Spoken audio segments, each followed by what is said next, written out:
Pemirsa, kita akan memasuki Habarna Panambayan. Banjarmasin Selatan dan Banjarmasin Timur adalah dua kecamatan penghasil pangan terbesar di kota Seribu Sungai ini.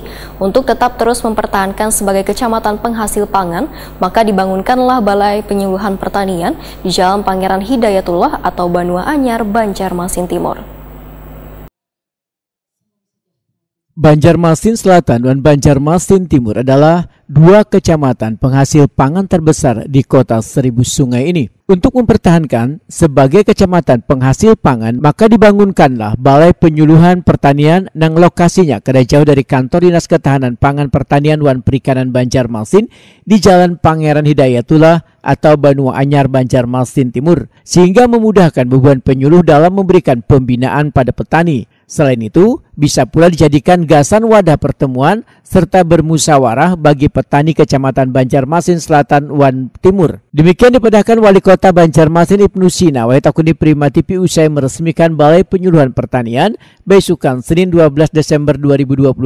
Menurut Ibnu Sina, pembangunan Balai Penyuluhan Pertanian menelan anggaran lebih dari 1 miliar rupiah yang bisa digunakan bagi petani untuk berkumpul dan bermusyawarah. Ibnu Sina pun menyatakan sangat mengapresiasi beban petani di Banjarmasin yang sudah mempertahankan lahan pertanian walaupun semakin tahun hasilnya semakin menurun.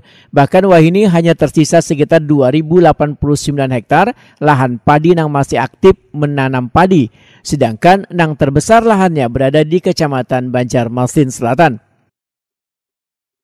Ya, pertama saya menyampaikan terima kasih kepada Dinas Ketahanan Pangan, Pertanian Perikanan yang sudah beberapa kali sebetulnya mengusulkan untuk pembangunan Balai Penyuluh Pertanian di Banjarmasin Timur dan Banjarmasin Selatan.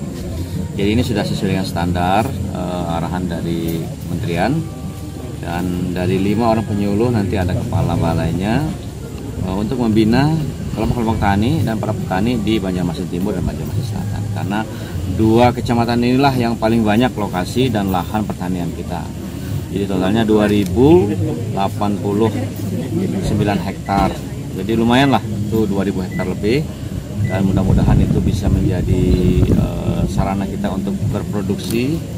Dan tadi sudah diarahkan juga untuk produksi tanam bibit unggul lokal. Sehingga kejadian inflasi di akhir tahun 2022 ini mudah-mudahan tidak terulang karena disebabkan oleh gagal panen.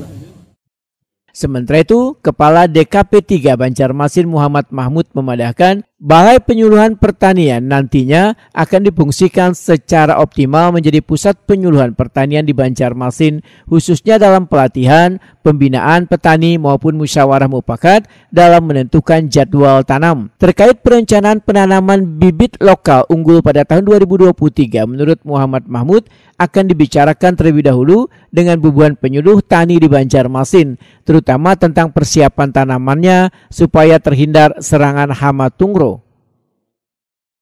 Yang selesai, nanti kebetulan kita mintakan Pak Wali Kota tadi untuk berkenan untuk meresmikan tersebut.